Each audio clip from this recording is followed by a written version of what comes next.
का बोध कराने वाले, उस सत्य को जनाने वाले, ये सच्चाई है बंधुओं कि आम खास नहीं मिलते।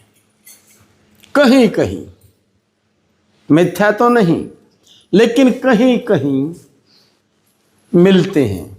यानी जो हंस हैं वो जोड़, तालाब और लेटड़ियों पे नहीं मिलते, वो कहीं कहीं किसी मान सरोवर के ऊपर होते हैं, आम खास नहीं मिलते।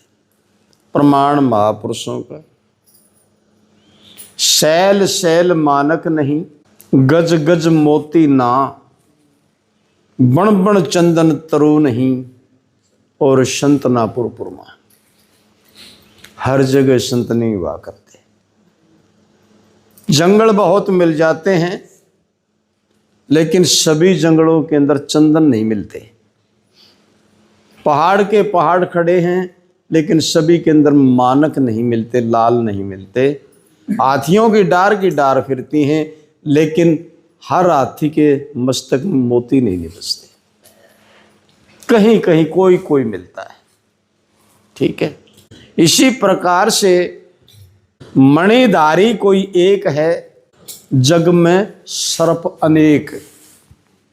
अनेकों वैरायटियां सांपों की मिलती हैं, लेकिन सभी सांपों के पास मणि नहीं होती। मणिधारी नाग, मणिधारी सर्प कोई बिरला ही होता है। मणिधारी कोई एक है, जग में सर्प अनेक है, और मणिधारी सोई जानिए जिसके हिये विवेक। विवेक रूपी मणि जिसके हृदय के अंदर दमक रही है, विवेक रूपी मणि जिसके हृदय के अंदर स्थापित है, तो वही मणिधारी मानिए। और प्रमाण, गोलंदाज अनेक निशाना साधते, पर लगे निशाने चोट जो विवेकी दागते। निशाना तो बहुत साधे खड़े हैं, लेकिन निशाने के ऊपर तो उसी की लगती है जिसके हृदय के अंदर विवेक है। जब विवेकी दागते हैं तो वो निशाने को भेदते हैं। नहीं धनुष ठाए तो, हाँ, धनुष उठाए अंधे खड़े, और रहे खींच के ताण, नहीं निशाना सूझता ये कहां मारेंगे बाण। निशाना आगे नजर नहीं आता, ये बाण मारेंगे क्या पे। ठीक है, तो मिलते हैं सच्चे सतगुरु जग में कहीं कहीं। बजता है डंका नाम का हर संत के यहां। हर संत कह रहा है कि नाम ले लो, नाम का सुमरण करो और भवसागर से पार हो जाओगे। ठीक, हर संत के दरबार में नाम का डंका बज रहा है। नाम ले लो, नाम ले लो, नाम ले लो। मंडी की मंडियां लगती, लेकिन नाम को पहचाना है? किसको कहते हैं नाम? क्या वस्तु है नाम? क्या गुण धर्म है नाम के? नाम के अंदर ऐसा कौन सा गुण है जो ईश्वर से मिला सकता है? लेकिन रूखे पड़ रहे हैं नाम के। बजता है डंका नाम का हर संत के यहां, उठता है पर्दा साच, उठता है पर्दा साच से जग में कहीं कहीं। सच्चाई से पर्दा कहीं कहीं उठता है। ठीक है, यानी नाम क्या वस्तु है, क्या रहस्य है इसका। और नाम लिया तो उस नाम ने आपके अंदर क्या परिवर्तन ला दिया? कितना लाभ मिला उस नाम का? क्या लाभ है नाम का? क्या फल दिया उस नाम ने आपको? बताओ, क्या फल मिला नाम का? और ये नाम लिया जब कितना खर्चा हुआ? नाम का खर्च क्या है? किस आसन के ऊपर नाम का सुमरण होता है? नाम का गवाह कौन है? यह नाम कहां से प्रकट होता है?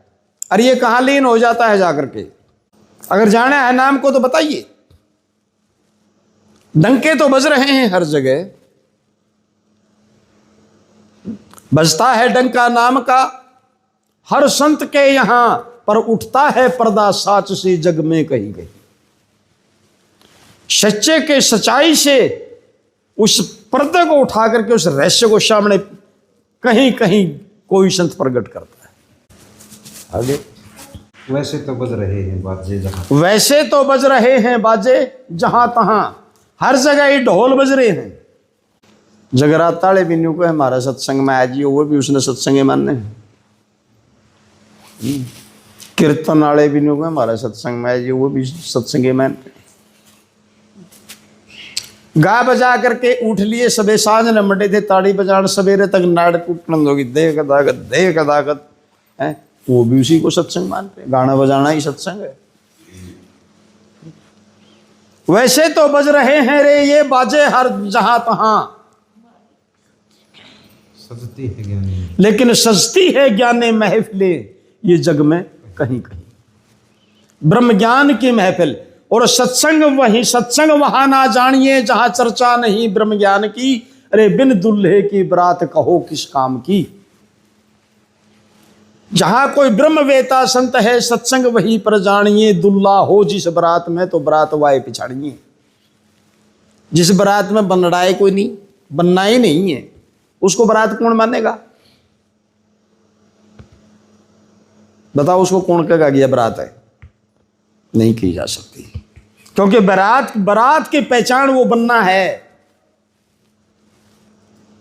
इसी प्रकार सत्संग की पहचान ब्रह्मज्ञानी महापुरुष है। उनका सत्संग में कौन नहीं जाना, उनका कौन नहीं जाना। हम किसी के जाते नहीं के बाद थारी पोल खुलने का खतरा है।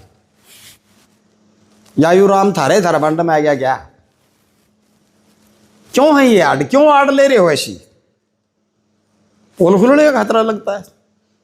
तो वैसे तो बज रहे हैं बाजे जहां तहां, सजती हैं ज्ञाने महफिला। जहां ज्ञान के तर्क वितर्क होते हैं, जहां ज्ञान के प्रश्न उत्तर होते हैं, जहां ब्रह्म ज्ञान के द्वारा सच्चाई को सामने लाने का प्रयास किया जाता है, ये महफिलें कहीं कहीं के ऊपर सजती हैं। गाने बजाने तो हर जगह ही हो रहे, फोनों में भी बतौरे हो रहे। अगर ये गाना बजाना ही सत्संग है तो फिर मोहम्मद रफ़ी का नाम तो संतों में आना चाहिए था। वो तो बहुत ही अच्छा गवैया था। नहीं, सत्संग वस्तु कुछ और है। आगे, जीव से जुदा कर, जीव से जुदा कर ढूंढते हैं हरि को। मैं तो जीव हूं, मैं उस हरि को पाना चाहता हूं। बीज से जुदा करके पेड़ को ढूंढ रहे हैं। जीव से जुदा करके ये जीव अपने आप को अलग मानता है और ईश्वर की तलाश कर रहा है। जीव से जुदा कर ये ढूंढते हरि को, करते हैं सिद्ध इस जीव को रे ईश्वर कहीं कहीं। इस जीव को ही ईश्वर सिद्ध करने वाले महापुरुष, जो इस जीव का स्वरूप बदल करके इसको ईश्वर बना दे, तो फिर इसकी खोज खोज ही नहीं पूरी।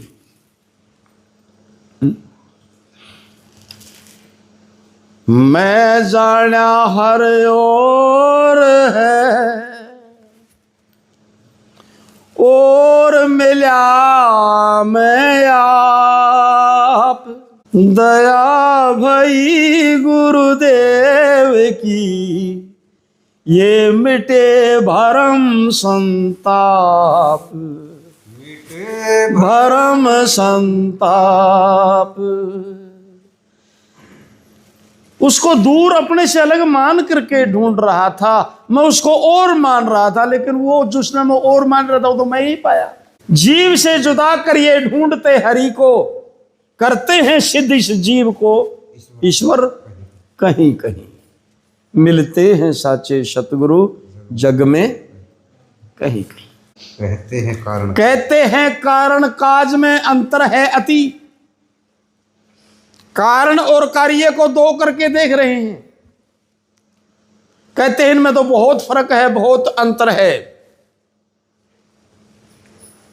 जैसे मिट्टी कारण है और घड़ा कार्य है, लेकिन इनको दोनों को अलग अलग करके देखते हैं। घड़ा अलग है, मिट्टी अलग है, ऐसा करके देख। कहते हैं कारण और काज में अंतर है अति। लेकिन खोते हैं सर्व उपाधियां जग में कहीं कहीं। वो महापुरुष चाहिए जो अविद्या रूपी उपाधि इस जीव की खो दे, माया रूपी उपाधि इस ईश्वर की खो दे, और दे उपाधि इसकी खो दे, या दे उपाधि छुटा दे इसकी। सर्व उपाधियों को हटा करके और उस वस्तु को एक ही दिखा दे। जैसे घड़े की उपाधि से घड़े के अंदर जो आकाश है वो घटाकाश है। इस मकान की उपाधि से इसके अंदर या जितनी भी थोत है ये मटाकाश है। और इस मकान तबार वो महाकाश है। गिरा दे इस मकान की दीवारों को, तोड़ डाले इस घड़े की दीवार को, और यह सिद्ध कर दे कि जो महाकाश था वही मकान के अंदर मटाकाश जिसको तुम कह रहे थे ये वही है, और वही घड़े में है। क्योंकि घटाकाश घड़े करके कह रहे थे, जब घड़ा ही नहीं रहा फिर क्या कहोगे उसको? मकान करके उसको मटाकाश कह रहे थे, जब ये मकान ही नहीं रहा तो फिर क्या कहोगे इसको? फिर ये सारा ही महाकाश है ना, तो फिर ये कई है कि एक है। आकाश कभी भी घट भाव को प्राप्त नहीं हुआ, आकाश कभी भी मट भाव को प्राप्त नहीं हुआ, और ना ही वो महाभाव को प्राप्त हुआ। आकाश आकाश ही है। तो सर्व उपाधियों को मिटा करके जो एक ही वस्तु को सिद्ध कर दे, ऐसे सतगुरु कहीं कहीं मिलते हैं, बंधु हो आम खास नहीं मिलते। है बंदगी विवेक को मैं नमन करता हूं, विवेक को जो झूठ और साच को, दूध और पानी को अलग करने की अक्षमता रखता है। मैं नित नित बंदगी करता हूं विवेक को जो सत्य को सामने लाने की सामर्थ्य रखता है। मैं उसे सम्यक बोध को सत सत नमन करता हूं, और सभी संत करते हैं। है बंदगी विवेक को हरपाल दासा, पर मिलते हैं संत विवेकी जग में कहीं कहीं, आम खास नहीं मिलते। एक दृष्टांत याद आ गया, आज की परिस्थिति क्या है। क्योंकि मैं कह रहा था कि बात बात के गुरु जगत में बैठे लगा दुकान। एक राजा था, और उस राजा के एक नौकर था, उसका नाम था मनुआ भांड। मनुआ भांड। एक दिन राजा कहने लगा कि मनुआ कि राजन बोलो, बोला ऐसा तमाशा दिखाओ तो आज तक ना देखा ना सुने वो। नो बोला जी दिखाई देंगे, अपना काम तो तमाशे दिखाना है। बोला फिर ठीक है। बोला जी फिर 1 महीने की एडवांस तो दे दो तनख्वाह, और 1 महीने की मेरे को छुट्टी दे दो, हम आपको तमाशा दिखा देंगे। बोला ठीक है। 1 महीने की उसको वेतन दे दिया, तनख्वाह दे दी, और उसको 1 महीने की छुट्टी दे दी। अब वो मनुआ बांड लेके तनख्वाह घर आया, घर आके तनख्वाह घराड़ी को दे दी। नो बोला 1 महीने की तनख्वाह पहले ही मिलेगी, अरे या संभाल। उसको दे दी अपनी पत्नी को, और मनुआ बांड कहने लगा कि ऐसा करिए मैं गमीने जाऊं, गांव जाता हूं, और जब मन एक दिन गए न हो जी नहीं, तो घर का बनना आगा कि सबत गोसा से लगा दिए, एक दरी बिछा दिए, और जे कोई न्यू पूछना हुआ मनुआ कड़ा गया तो न्यू कह दियो तो मर गया। बोला चलो ठीक है। उसी नगरी के अंदर एक प्रेमा नाम की लड़की थी, और वो शिव जी की बड़ी अच्छी भगत थी। मनुआ ने बेरा था इस बात का। अब मनुआ घराड़ी को तनख्वाह दे करके सारी बात समझा करके, और जो है उसने नकली वेशभूषा शिव जी का बाणा धारण कराया, जटा जूट तरसूल, हाथ में मृगशाला, गले में नाग, पूर्ण शिव जी का रूप धारण करके, और उस प्रेमा नाम की लड़की का रात ने जाके दरवाजा जा खटखटाया। ओड़ मुकाड़ी है, ओड़ लोग बाग बैठे हैं मनुआ के घर। क्यों पूछा तो गोसा की सास लगा दिया, क्या बात होगी? बोला मनुआ मर गया, गैम गया था उड़े मर गया। दरवाजा खटखटाया तो वो लड़की उठी, दरवाजा खोल, कहने लगी कौन? कहने लगा बेटा दरवाजा खोलो। कहने लगी कौन? बोला हम महादेव। तेरी भक्ति पूर्ण हुई बेटा, और मैं तेरे को स्वर्ग में ले जाने के लिए आया हूं, और अपनी तैयारी कर ले। अब प्रेमा ने दरवाजा खोला, देखा तो साक्षात जो है शिव जी खड़िया। बेचारी ने चरण लिए, मत्था टेका, महाराज 12 साल होगी मैं तो तेरे व्रत रख दी, आज दर्शन दिए। कहने लगा बेटा बस अभी तेरी भक्ति पूरी हुई, अभी जाना होगा मेरा। कहने लगी प्रभु फिर मैं क्या जानूँ वो स्वर्गपुरी की तैयारी क्या होती है। ने बोला बेटा वह मैं बताऊंगा। बोला जी बताओ। बोला ऐसा है तेरे पास जितनी भी दौलत है नहीं, आधी का तो लगा भंडारा, और आधी दिया मनुए बांट के करा, और मैं कल तेरे को लेने के लिए आऊंगा, तैयारी कर ली। ये वह लड़की भी स्वर्ग किसने मुंडा लागे, सभी ने प्यारा लागे। युवा प्रेमा तो आधी दौलत तो दी आई उस मनुआ के घरा, और अगला दिन बाजा कड़चम का न्यूंदा प्रसाद बनने लग रहा। क्या होया? बोला भाई रात जो है प्रेमा ने जो शिव जी के दर्शन हुए, और आज महादेव जी इसको लेने के लिए आएंगे, स्वर्ग में जाएगी। लैन बंदरी लोग आके, अब वहां से राजा का एक वजीर था, वो वजीर टप रहा था, वो कहने लगा भाई ये क्या हो रहा है। बोला जी प्रेमा स्वर्ग में जाए आज रात को, और जो है उसके उपलक्ष्य के अंदर वो भंडारा दे रही है, उसको शिव जी लेने के लिए आएंगे, शिव महाराज के दर्शन हुए हैं। ये वजीर ने मौका चूक गया, भाई तो टाइम हाथ निकल गया। वो वजीर उस प्रेमा के पास गया और पैर पकड़ लिए उस लड़की के, कहने लगा बेबे प्रेमा नुकार काट के सारा लो आ भीतर जाकर, अरे तू तो बड़ भागण है, तने शिव जी मिला, अरे तू स्वर्ग में जाओगी, जे तू थोड़ी ही सिफारिश मेरी कर दे तो मेरा भी काम चल जाएगा। बेबे मैं भी चल पड़ूंगा, मैं भी अड़ा दुखी हो रहा हूं। कहने लगे भाई पूछूंगी महाराज जी ने। अब वो 2 रात ने आया फिर लेने, कहने लगा प्रेमा तैयारी करो बेटा, चलो चलते हैं। प्रेमा कहने लगी जी हमारे इस राजा का वजीर है, बहुत ही बढ़िया नेक इंसान है, और प्रभु कर दो कृपा, बेचारा उसका भी उद्धार हो जाएगा। अब शिव जी कहने लगा कि प्रेमा ये नियम नहीं कहता, ये नीति नहीं कहती। कहने लगी महाराज जी कर दो कृपा, पैरा में ढह पड़ी। अब वो शिव जी कहने लगा प्रेमा ऐसा नीति तो नहीं कहती, पर क्या करें, हम अपने भगत की बात को मोड़ भी नहीं सकते, भगत का ही बस में भगवान होता है। तू कहती है तो चलो ले चलेंगे उस वजीर को भी, लेकिन ध्यान रहे नीति वाही रहेगी। कौन सी? वजीर को कह देना कि अपनी आधी दौलत तो मनुआ के घरा दिया हुआ, और आधी का भंडारा लगा हुआ, और मैं कल लेने के लिए आऊंगा। कहने लगी ठीक है बड़ी कृपा महाराज जी। ये वजीर थी, उसने कह दिया भाई बन गया काम तेरा, आधी दौलत तो मनुआ के घरा दिया और आधी का भंडारा लगा, और तड़का महाराज जी लेने के लिए आएंगे।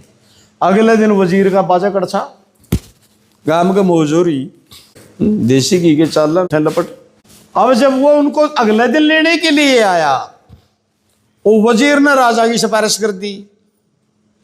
कहने लगे जी बहुत ही न्याय प्रिय राजा है, बहुत नेक नीति के महापुरुष हैं, और बड़ी कृपा कर दो महाराज, कर दो कल्याण बेचारा का, इसका भी बात बन जाएगी। क्योंकि राजा ने बेरा पट गया था कि बेचो जी तो स्वर्ग में जाएंगे। राजा चिमट गया उस वजीर के, हैं न बोले अरे थोड़ी ही मेरी भी कर दे, तो हम 2 जने कहोगे तो सुनेंगे महाराज जी कि में तो उपाय करेंगे। अब वो अगर महाराज जी कहने लगे, शिव जी कहने लगे भाई ये नीति नहीं कहती, ये तो यार आंगली पकड़ के पोछा पकड़ने वाली बात होगी, एक दूसरे की सिफारिश कर रहे हो, एक दूसरे की सिफारिश कर रहे हो। मेरे कहने का भावार्थ है, खैर मैं दृष्टांत पर बाद में आऊंगा। चिमड़ के दोनों आखिर शिव महाराज कहने लगे भाई बोला फिर चलो कोई बात नहीं, क्या करें, हम अपने भक्तों की नहीं मोड़ सकते। तो भाई राजा ने भी कह दियो नीति वाई है, ठीक है। अगले दिन राजा का चाले में डारा, आधी दौलत जो है वो मनवा तो मालो माल हो गया, उसका घर पहुंचा दी, क्योंकि स्वर्ग के अंदर जाना सभी को प्रिय लगता है। सुन लो सोने वाले हो, यह जिंदगी बहुत गुजर गई सोते सोते, अब तो जाग जाओ। अब चौथे दिन अब शिव जी आया, कहने लगे हाँ भाई हो गया, कहने लगा ये होगा, कहने लगा फिर बात सुन लो भाई, हिदायतें देता हूं और मैं कल आऊंगा लेने के लिए। बिला जी ठीक है बोलो। बिला ऐसा है, हमने बैतरणी पार करनी पड़ेगी और मैं तुमने गऊ का पुंजड़ पकड़ाऊंगा, ठीक है। एक और रास्ता जाता है नरक से होकर के गुजरेगा, ठीक है। ना तो कुणसे ने आंख खोल के देखना, और नरक के लोग मचावेंगे रोड़ा, शोर शराबा मचाएंगे, ठीक है। ना तो आंख खोल के कुणसे ने देखना और ना छोड़ना पुंजड़, कुछ भी कोई किमें को। जे उस गऊ का पुंजड़ छोड़ दिया तो फिर भाई नरक में रह जाओगे। कहने लगे जी छोटा ही वो नहीं। बोला फिर ठीक है। और दूसरी बात यह है कि यहां इस मृत्यु लोक की कोई चीज तुम अपने साथ नहीं लेके जा सकते। बोला जी ठीक है। अगले दिन गए में, कर लेगा मैं कल लेने के लिए आऊंगा। पहुंचे शिव महाराज, अब तीनों लाइन में खड़े कर दिए। सबता आगे राजा, राजा का पाछा वजीर, सबसे पाछा वह लड़की। और वजीर ने कहने लगा भाई इस राजा की कोड़ी भर ले, और लड़के की कोड़ी भरवा दी। पहले तो उनके तीनों कपड़े उतरवा दिए। बोला ये तो यहां की वस्तु तुम साथ नहीं लेके जा सकते, ये कपड़े उतारो। तीनों के तीनों नंगे कर दिए, आंखा में बांध दी पट्टी, देखना नहीं कुछ। बोला जी ठीक।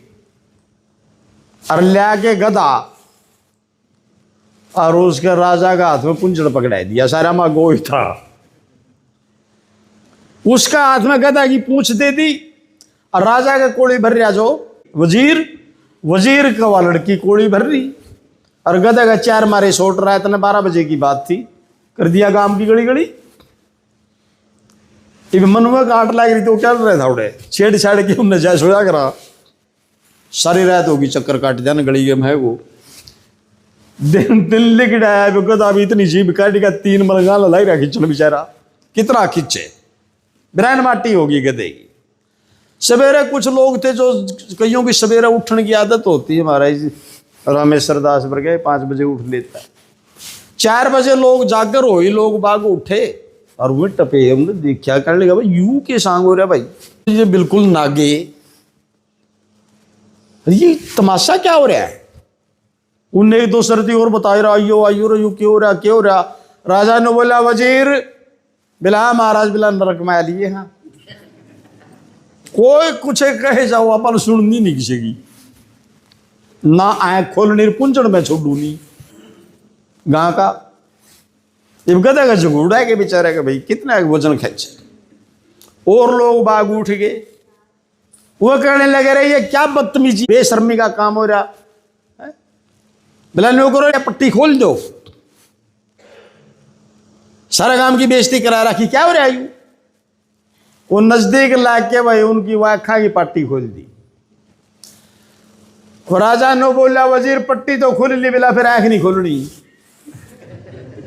आंखें खोल के देखे ही को नहीं। गांव इकट्ठा हो गया, करने लगे भाई बेइज्जती का काम हो गया साहब। एक बुजुर्ग था, नो बोला रहा इस जीव ने तो बचा दो, यूं गधा और मरा। बोला न्यू करो यू पुंजड़ छुटवा दो उसका हाथ में।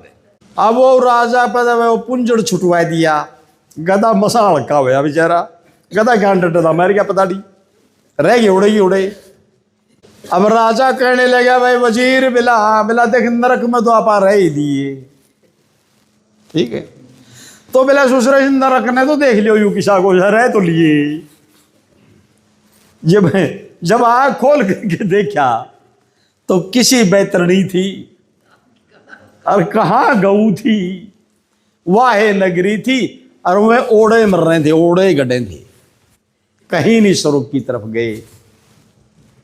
कहने का भावार्थ प्रेमियों, मैं कह रहा था कि मिलते हैं सच्चे सतगुरु जग में कहीं कहीं, नहीं तो ऐसे ऐसे शिव रूप धारण करने वाले, ये बार का दिखावा करने वाले लोगों का ये जगत भरा पड़ा है। सिफारिश करते एक दूसरे की करा भी मैं भर दूंगा, आज नाम ले ले। मैं इसलिए कह रहा हूं उसने उसकी कर दी सिफारिश, उसने उसकी सिफारिश कर दी। और जो उनको नाम के बारे में पूछे तो कख पल्ले नहीं पाता, एक नाम के विषय में एक प्रश्न का उत्तर नहीं है उनके पास। तो मैं पूछता हूं लोगों से कि आपने नाम को जान कहां से लिया, क्या जान लिया अपने नाम के बारे में, अभी क्या वस्तु है नाम? ठीक है, तो राजा तो यू जीव रूपी राजा है, ठीक है, और यू मन रूपी है वजीर मनुआ भांड, और तरसना है इस मनुआ भांड का घराड़ी, समझो इस बात को आप। और वो प्रेमा नाम की लड़की है हमारी ये सूरत। ये मनमते के जो साधु बने फिरते हैं, जैसे वो नकली शिव जी का रूप धारण कर रहा है। मैं पहले ही आपको कह रहा था कि सिर्फ टोपी पहनने से धर्मात्मा नहीं बन जाते, केवल भगमा पहनने से आप कोई जो है भाई जो संत नहीं बन गए। ये केवल एक बाहरी दिखावा है, अंदर से रंगो अपने आप को, ठीक है। तो उस नकली शिवजी के रूप में ऐसे जो नकली संत बैठे हैं जहां तहां दुकान लगाए, ठीक है, और वो गऊ बता के गधा का पुंजड़ पकड़ा दिया हाथ में। कौन सा गधा का? जिसने नुको बोला मैं भी नाम ले रहा हूं, वो नाम वाला गधा का पुंजड़ दे दिया हाथ में, और गले नु कह दिया ये बिला, वो सुरेश बताया था जैसे गले नु कह दिया बोला ऐसा है जो थारा गला तरक करना करे नहीं, सुननी नहीं किसी की, ये काल से काल मिलेगा था हमने, वो थारा गला तर्क भी करेगा, पूछताछ भी करेगा, किसी से कोई बात नहीं कर ली, सुनिए नहीं किसी की, ठीक है। जैसे उसने नु कह दिया बोला भाई जे आँख खोल के देख ली, अरे जो उनकी सुन ली तो बस नरक में रह जाओगे, नरक में को रहना नहीं चाहता। इनको कितनी है टक्कर, इनका गला मार लो, ये ना तो सुनते ना करते विचार, यानी विचार रूपी आंख भी तो कौन खोल के देखते, क्योंकि इनका पट्टी किसी प्रकार की बांध दी आंखों पर। मैं किसी संत विशेष की बुराई नहीं कर रहा, मैं आम बात कर रहा हूं, ठीक है। आंखा में बांध दी पट्टी, इनको सत्य और असत्य नजर ही नहीं आता, और वो गधा का पुंजड़ दे दिया इनका हाथ में।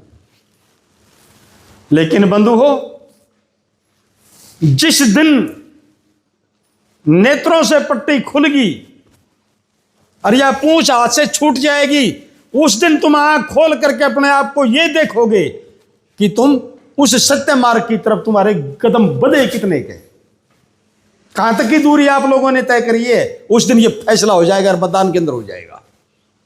यह कहने सुनने की बात नहीं, मैं यथार्थ कह रहा हूं आपको। उस दिन यह पोल पट्टी खुल जाएगी, और जैसे उस राजा और वह लड़की और वो वजीर जब आंख खुली, वो उसने देख के शर्मिंदा हो यार, वो उसने देखा, क्योंकि तीनों नंगे हो रहे थे। तो जिस दिन तुम निहारोगे अपने आप को, नंगा पाओगे, पल्ले कख नहीं मिलेगा। और जब अगले दिन फिर वो बदल करके भेष वो मनवा बांट गया जब उस राजा के पास, 7 कदम से गुजरा कि ने 8 कदम से खरीदवार छोटे, खुदा अन्नदाता हिंद के दिवे सलाम करता है। अरे बिला मनवा, बिला हाँ राजन महाराज, अरे बिला तू तो मर गया था। बिला राजन महाराज जी, अगर यू मनवा मर जाता तो बिला फिर तुमने तुम्हारा कोण दिखा बरे, बता दे कभी से देखा कदे सुना तो तुमने। तो कहने का भावार्थ यही है कि मिलते हैं सच्चे सतगुरु जग में कहीं कहीं, आम खास नहीं, जो सच्चाई से परत उतार करके और इसके सामने ला करके उस चीज को खड़ा। ऐसे महापुरुष सिर का साटा कया संतो न दे कि सिर देकर भी मिले तो सस्ता जान। मैं लिखूरा सिर तो कुछ भी चीज नहीं है, तो हजारों बार यमराजा की भेंट चढ़ा चुका तुम। 14 लोक का राज भी अगर एक पलड़े में चढ़ा दे तो भी पैसंग भी नहीं है, पैसंग भी नहीं है। और यह भी मैं यथार्थ बताऊं, बिना उत्तम महापुरुष के इस जीव का कल्याण नहीं होगा। ये भवसागर से पार निकलेगा, ये नहीं निकल पाएगा। बोल श्री सतगुरुदेव महाराज की।